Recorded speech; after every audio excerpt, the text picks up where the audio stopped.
And we're on. Hi, everyone. Thanks for tuning in. Welcome to this week's edition of the Hump Day Hiatus, where you get to take a little pause from any body shaming or expectations and biases. So I'm here today with Kelly McDonnell-Arnold, and Kelly is joining us from Bliss Counselling here in Waterloo, where she is a sexologist and a relationship therapist. And we're going to be having a great conversation, touching on a few things and weaving this month's theme from body trust. The core element that we're going to be touching on is looking towards yourself and listening to yourself with kindness and curiosity. So we're going to be kind of tying that into where things go today.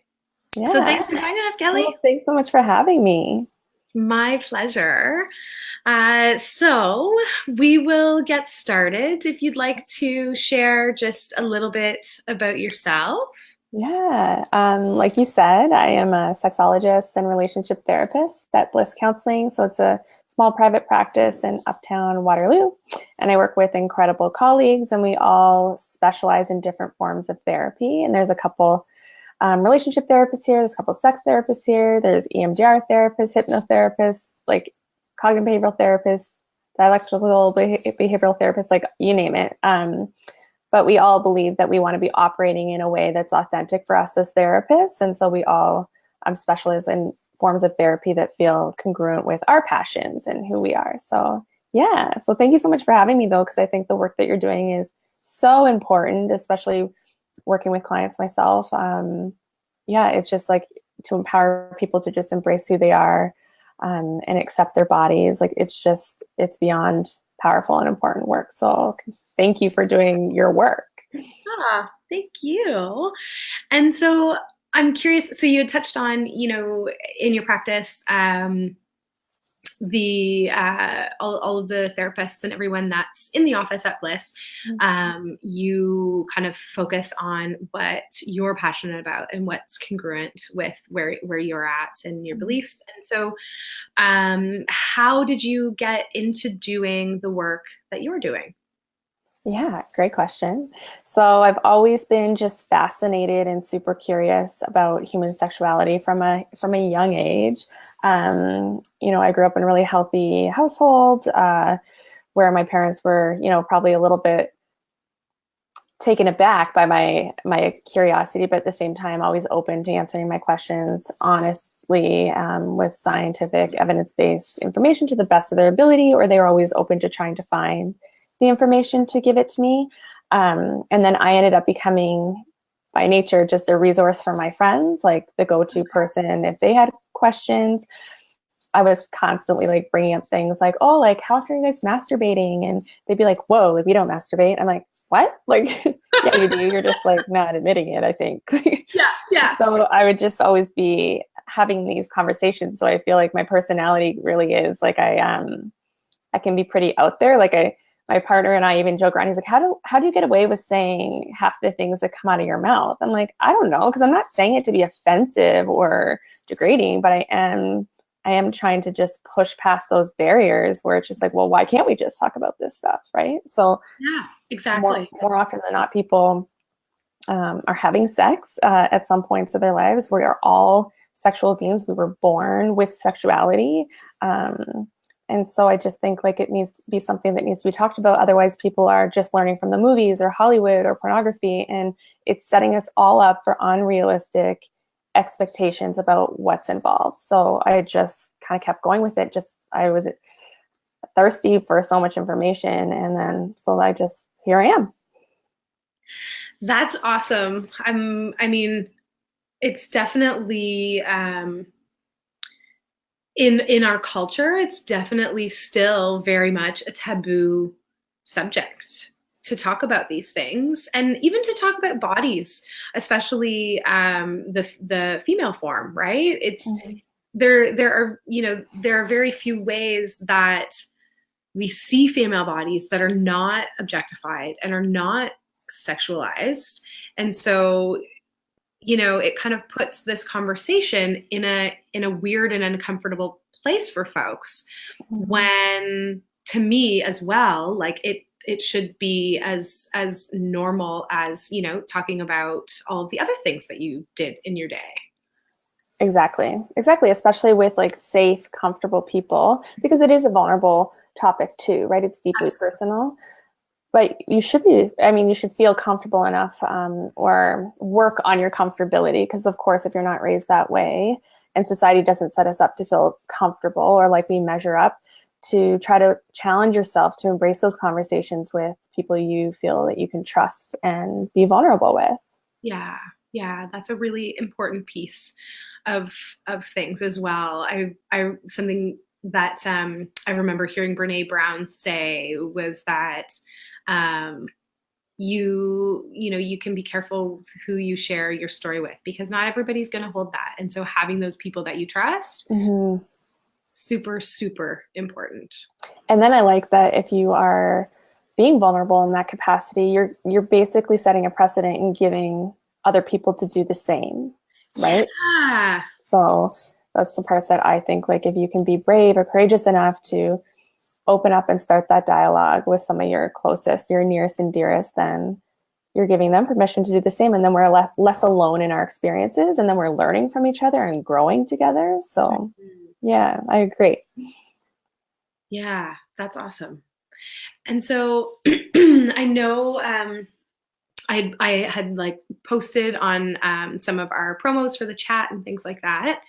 We were going to be chatting about desire, and I think specifically things on the lower end of the desire spectrum.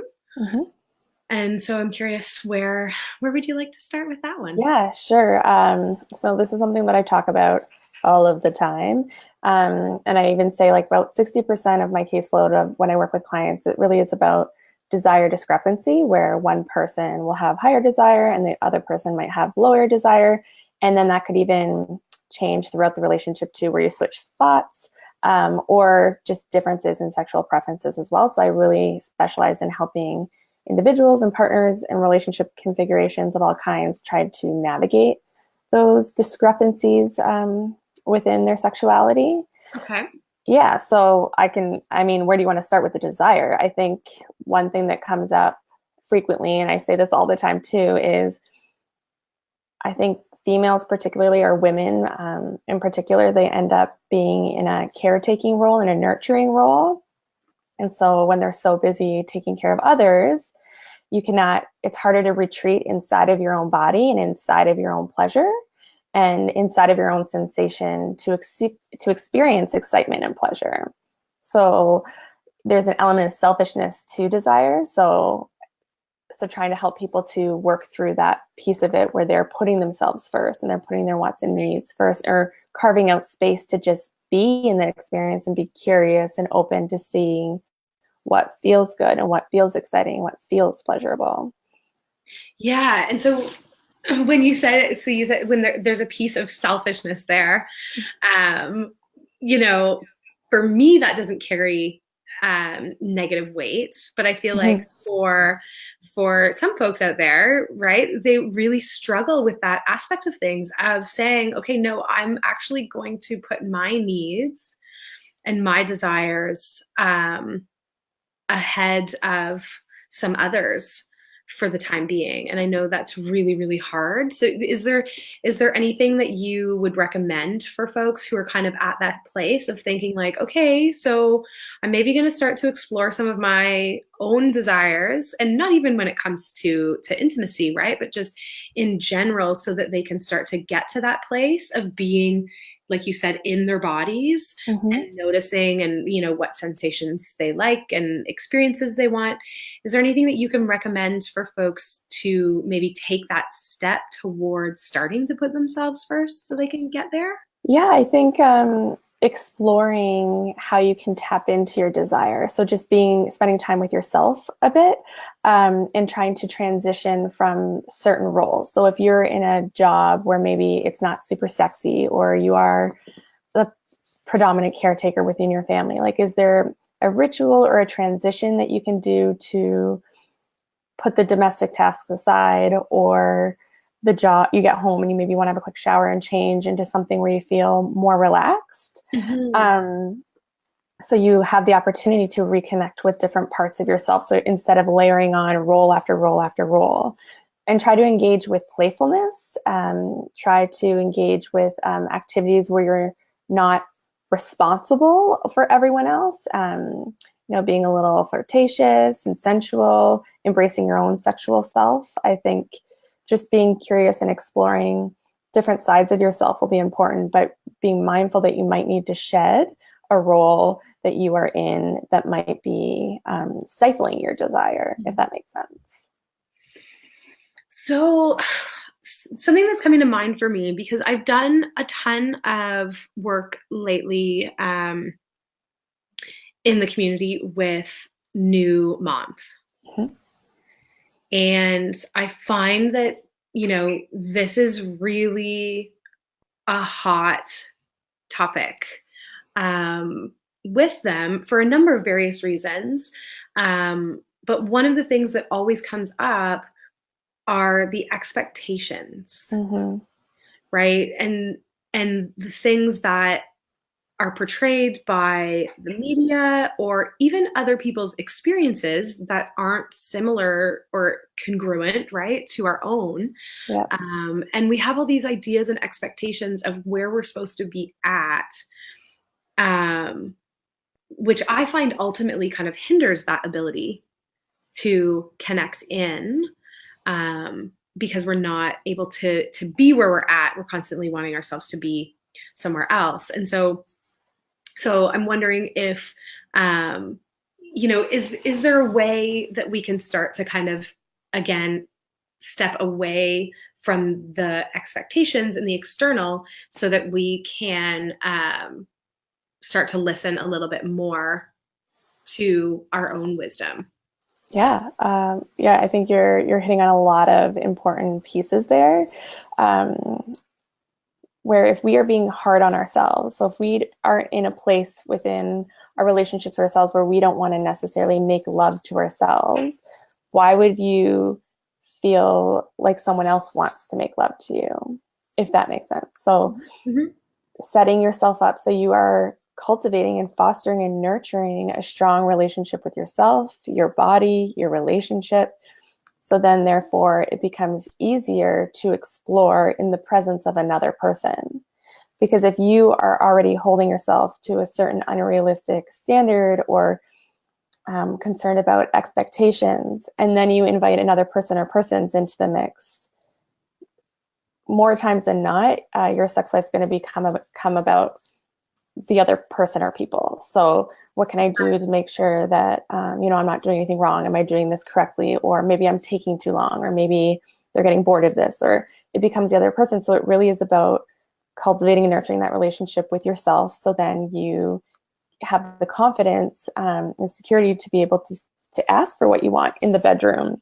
Is this hitting or answering the question that you were? Yeah, no, it totally is, because I've also, like, a number of times I've heard people say, like, I don't find myself particularly, sexually attractive, and so why would someone else? Right. And I find that among those individuals who are saying, I don't feel like someone would want to be with me or to see me naked, that really, really has an impact on how they feel they can express themselves to other folks, and how whether or not they own their desires. Right. And it really it really squashes the desire ultimately. Exactly. And context is a big important factor to eliciting or awakening your desire. And context could be the health of your relationship, the environment. It could be a number of factors, like your relationship with food and your body, your stress levels, like what is going on that's contributing to oh, I guess this is a good opportunity to talk about that book, Come As You Are. So we were just talking about how this book, Come As You Are by Emily Nagoski, is an amazing, incredible book. Anyone who wants to explore female sexuality or understand it a bit better, go and buy the book. But she talks a lot about accelerators. So what are your turn-ons, the things that put you in a position where you could awaken desire or feel like you want to engage with sex or sexuality, but also what are your brakes? So we can put our foot on the gas full force, but if your foot is on the brakes, meaning it could be you're not feeling very good, you're tired, you've just gotten in an argument, or you're overstressed, or if your foot is on the brakes or your mind's on the million to-do list items, then it's hard to even go anywhere, even if your foot is on the accelerator. So it's about what do you need to take off of your plate too? What do you need to take, what is weighing you down and stifling your desire? So then when you do put your foot on the accelerators, you're actually going to move forward and go somewhere. Yeah. And I think a common break that, and I'm just reading this book. So this type of, language and conversation around desire and sexuality is brand new to me. I'm finding it extremely empowering in terms of the education and also liberating from a lot of the expectations and falsities that I believed about what was supposed to be happening with bodies and mine in particular. But I find that often in conversation with friends, the role conversation comes up, and as you were saying, the caretaker. And so I think, one of my breaks and some breaks for other women that I've had this conversation with is that, when you're in the caretaking role, or when you feel like you are, you're not in a place where, you're awakening desire. Desire is not being awakened. Right. And so I think it's a good question to even ask, like, how do you turn yourself on, right? Like, is it when you go dancing? Is it when you're in nature? Is it when you're singing? Is it when you make yourself beautiful in a way where you feel sexy? And even going back to the expectations, if it's like, oh, how can I embrace my sexiness? It's not about seeing what's sexy out there and then trying to measure up to that. It's really about what makes you feel good in your own skin. Yes. So can we just say that again? It's not about what's sexy out there and measuring up. It's about what feels good in your own skin. 100%. Yeah, we're going to make a meme with that. Tweet it out. Yeah, totally. Yeah. Because I think that you're kind of hitting right there on, I think, the root of a lot of what holds people back. Yeah. Right? It's this idea that, well, I'm wrong because it doesn't look like that. Right. And then the insecurity and the disconnection that happens with ourselves, first and foremost, when we reject pieces of ourselves, because according to someone who wrote something or put something on television, it's not normal, right? So we disconnect with ourselves and aren't able to access the information that lives in the place of, well, what does feel good? What are my desires? Right.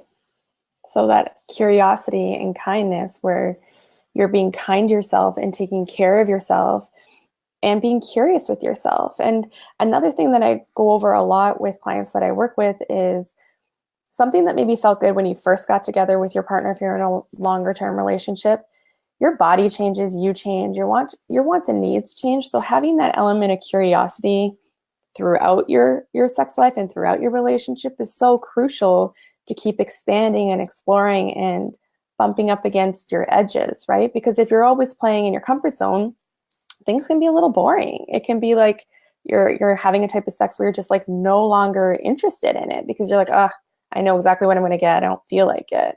Sometimes you just get a little bit sick of the same old.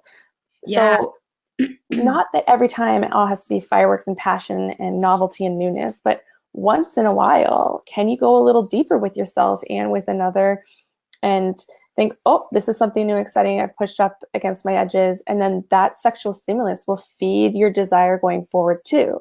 So it's about having this diverse sex life where, sometimes maybe it's just a quickie where nobody finishes, but it's just to feel close and excited before you get out the door in the morning. And then sometimes maybe you take more time and you're slower and you're exploring and being more sensual.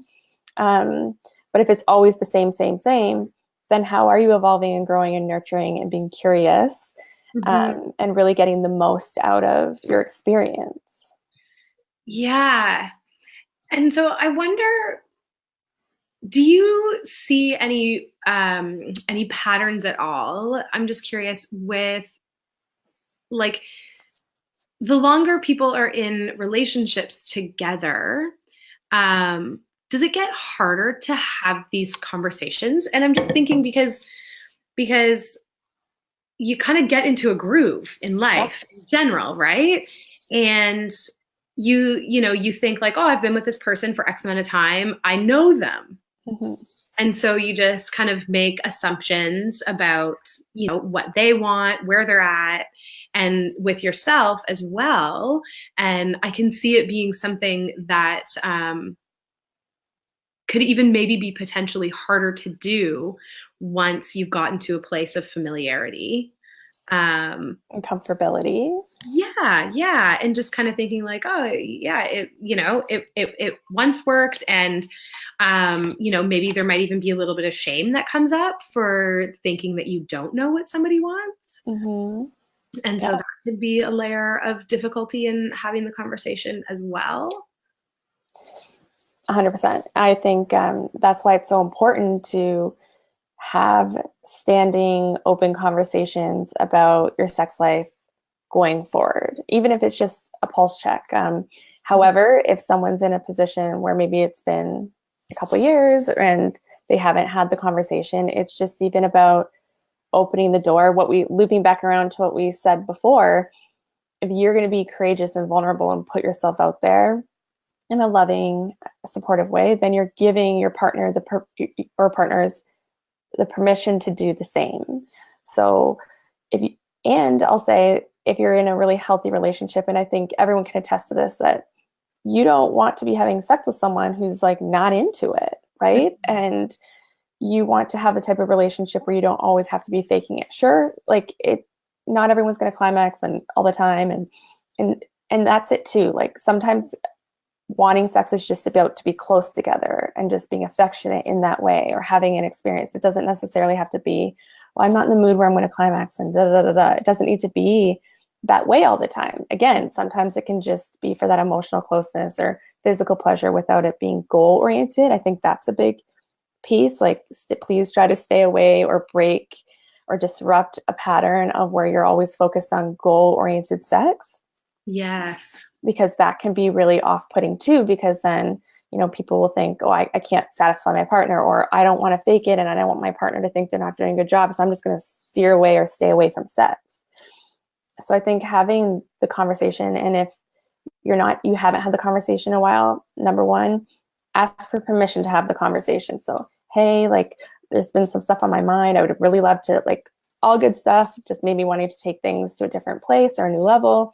Would love to have an honest conversation with you about our sex life. Can you let me know when you feel ready or prepared or a good time to have that conversation would be?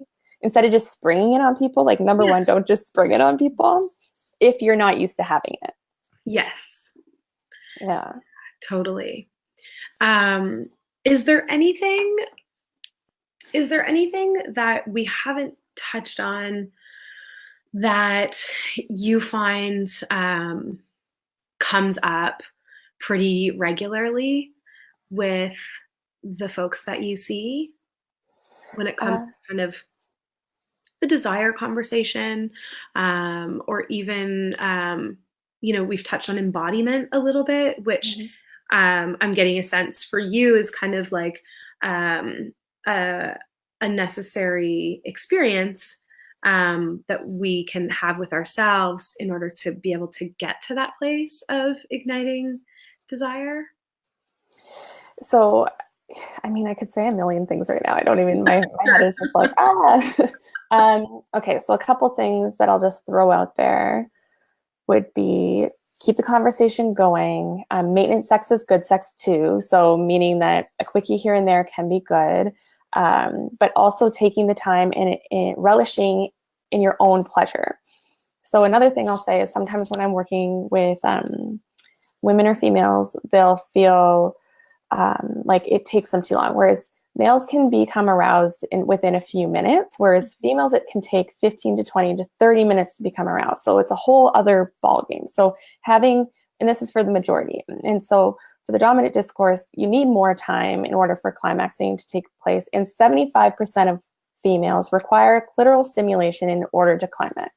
So foreplay is crucial, and taking the time to be able to receive and just take the time to relax into that space is really important. And I think that's where the caretaking needs to be taken out of your sex life, because if you have to lay there or embrace and be within your experience for 15 to 20 minutes when maybe they're ready to go within a couple minutes if you're in a heterosexual relationship. So it's really about understanding that all bodies are different. Everybody's sexual response cycle is different. Motivations, reasons for having sex are different. And just if you can get that mutual understanding that maybe one's in it to get a climax and one's in it just to feel close, like that's all okay. Like as long as you're both getting something out of the experience that feels good for you. Yeah, totally. And kind of circling back around to the last piece with regards to like the expectations, because again, I feel like it really, this goal-oriented idea, I don't think I know one single person that isn't somehow affected, impacted by how like intimacy and sex is portrayed in the common culture. And for sure. And I feel like it, I mean, I don't know. I'm going to throw a guess out there and say like 98%. Right. That's kind of the mainstream stuff is like very much goal oriented. Right.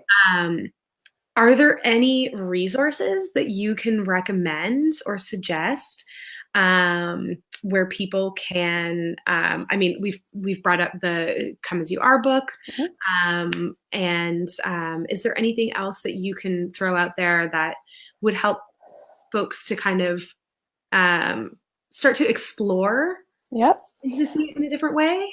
Yeah. So again, desire is motivation. So understanding like what is a reason to have sex. And it doesn't always have to be about climaxing. I mean, yeah, sure, they're amazing and icing on the cake. And sometimes you want to climax and have an orgasm, and that's good. But understanding what are some other healthy reasons to engage with sex, where it's not always just to keep the other person happy, because you want to be exploring and be embracing and growing your own sexuality.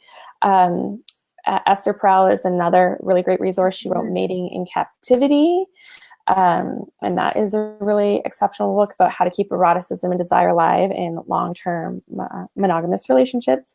And she always talks about how to reconcile the domestic and the erotic. So you want to have a secure, safe relationship. So you want that security, comfortability, safety, secure attachment. However, that type of relationship isn't overly sexualized in the media and culture. And the eroticism is about mystery, novelty, the unknown, a little bit of risk taking. So she really dives into how to reconcile the two and how to maintain a bit of a balance and fluidity between the two. Oh, cool. Yeah, so I'd say Mating in Captivity is another go-to book that I like to recommend. And then Emily Nagoski's book, obviously, is Come As You Are. And I think trying to get an understanding that there are 3 primary ways to engage in a sexual experience. So some people start with feeling aroused. So you might get out of the shower in the morning or see something on TV and you're like, oh, I feel aroused, like where your maybe head wasn't there first. So having aroused, and so listening to your body, because if you feel aroused and maybe all of a sudden you have the time and space, why not capitalize on that? But if you're not listening to your body and you're like, oh, I feel a little aroused, and then you're like back to the dishes or back to taking care of people, it's like you need to be mindful and paying attention to your body and those opportunities. So some people start with arousal, so they engage in sex because they're aroused. Other people start with desire, and then arousal follows, and this is usually spontaneous desire. However, when you are in longer term relationships, for females, for women particularly, actually isn't spontaneous. It switches to responsive desire. So males might be more around the spontaneous desire, where they feel the desire first. So can start with arousal, can start with desire, or others will start with a willingness and openness. So they're neither aroused or they don't have desire. But this willingness is rarely portrayed in the media and in Hollywood, right? So being neutral, not necessarily feeling like you want to jump your partner's bones, but also not feeling that avoidance piece where you're feeling like, okay, I feel like I have a bit of energy. I feel pretty good in my own skin right now. We have a bit of time. We have our environment set up. So this willingness where you can give yourself 15, 20 minutes to engage in a sexual act, and then you might become aroused, and then desire could follow, or you could then experience desire and then arousal will follow. So just trying to cultivate it versus just waiting for it to fall into your lap. Right. Does that make sense? Yep. No, that makes total sense. And right. and to me also seems like, you know, there would be a shift in your consciousness a little bit, so that you were paying a little bit more attention to those gaps and those windows and the opportunities that are going to arise, so that, you know, you could kind of say, oh, hey, like, you know, we've got 20 minutes, you know, instead of being like, oh, I have 20 minutes, I'll just throw in one more load of laundry. Yeah, exactly. Right? Yeah. I mean, I can't even, I can attest that a lot of times when I'm working with couples, they'll be like, oh, well, then things will delay and I won't have time. And then if I do this and this and this, then I'll be too tired. It's like, well, then don't do those things sometimes. Right. Like your sex life needs to be a priority if you want to have a good sex life, because it won't just happen for most. You need to work at it. You need to engage with create a healthy relationship with your sexuality. It won't just fall into your laps. Yes, you can have intercourse or a sex act, you know, from time to time just to do that. But if you want to have like a deep, meaningful, profound, ecstatic sex life, it's going to take some time, effort, attention. And a big piece of it too is if you feel like you're trying to get into it and it's not working, responsive desire is contextual. So you need to change the context and you need to change the mood.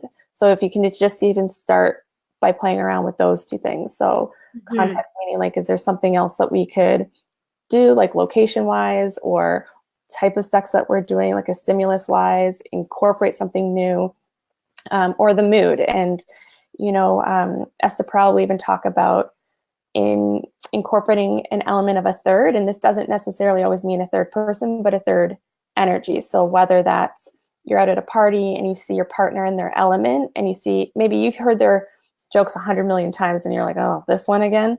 But if you're at a party and you see other people laughing at them and you can kind of take a step back and say like, no, they're still really funny. Like you can see them through the eyes of another. Like, so just that's an element of a third, or even reading an erotic novel and kind of using that erotic energy of the book to be able to bring forward into your relationship, or talking about fantasies, some that you might want to act out or some that you'll never act out, whatever the boundaries are within your relationship to talk about those things. So she talks about too, and you even said earlier in our conversation that conversations can be hard when you feel like you know your partner or partners and you get really comfortable and then you don't want to spring on a new conversation with them because you don't want to make them feel insignificant or feel rejected or like they're not doing a good job. But the thing is, there's a whole universe inside of all of us. And so for you to think that you know everything about your partner, everything that's going on with them, I think that is a bad pattern or dynamic to get into, because you don't. We're all evolving, we're all growing. So always being curious with yourself, but also with your lovers and with the people that you want to grow with, because they have new ideas and new thoughts and new experiences and are evolving as well. So just bringing that element of playfulness and curiosity, because our desire is fluid. So can you lighten up the space so you can, if it is fluid, and then you're being more playful and flirtatious and curious with one another, so then you have more opportunities to grab at your desire versus just layer upon layer upon layer where you're stifling it. Yeah, totally. That makes a ton of sense. Yeah. Awesome.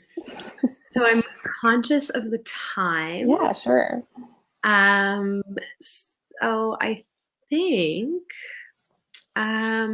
is there anything else that you want to touch on or share before we get into just wrapping things up? I think I'll just recap that desire is fluid, and you need to give it some space to breathe and cultivate that. How can you awaken the desire within yourself? How can you start to cultivate and be curious and kind to yourself so you can create a sexuality that feels meaningful and pleasurable for you, whatever that means? And it could evolve, and you might try things and be like, never again. And you might try things and be like, more of that. But just be willing to explore and make some time for it. Just make some time for it. Make some time for yourself. Yes, absolutely. To connect with even just in general your desires, right? Mm-hmm. Yeah, absolutely. So thank you so much for joining us. Yeah, well, thank you for having me. It's always fun to catch up with you. Yeah, if anyone else listening, or for those folks who are going to be checking out the replay, again, Kelly is at Bliss Counselling here in Waterloo, but also does virtual sessions. Mm-hmm. And you can follow Bliss Counselling on social media at Bliss Counselling is the handle. Website is blisscounselling.ca. And anything else? Did I get it all? Yeah, the only other thing I'll add is I also have a website called sexologyinternational.com. Oh. And so I'm always uploading like blogs and different things there with one of my best friends and colleagues who I met in Australia when we did our degrees in sexology together. So sexologyinternational.com is a good resource to get information, new, modern, relevant, reliable sexology and relationship health information. I'd say that. And then you can tune into Rogers TV as well for Sex Talk with Kelly from time to time. Sorry, say that part again. And you can always tune in to Rogers TV. For Sex Talk with Kelly as well. So I'm on there talking about specific topics and interviewing a lot of experts in the field of sexual health and relationship health. So yeah, I knew that you did that, and it completely slipped my mind. So thanks. That's great. Yeah. Awesome. Yeah. Perfect. Well, thank you so much for joining us. And hopefully you will potentially join us again sometime. Love to. Wonderful. So thanks for tuning in, everyone. If you are looking for the replay, it'll be on my Facebook page, also on my vlog on my website, reclaimingthewild.com. If you have not already, you can sign up for my free 5-step guide to shedding body shame by signing up for my mailing list, where you'll get these interviews straight to your inbox and any other kind of wisdom or relevant info regarding body image and body positivity. Thanks so much, and we'll see y'all next week. I have Fiona Sutherland of the Mindful Dietitian from Australia who's going to be joining us a little bit of a different time because of the 16-hour time difference. So we will see you then. I'll be sharing lots about it. Thanks so much, and thanks for joining us, Kelly. Yeah, thanks for having me again. Bye, everyone.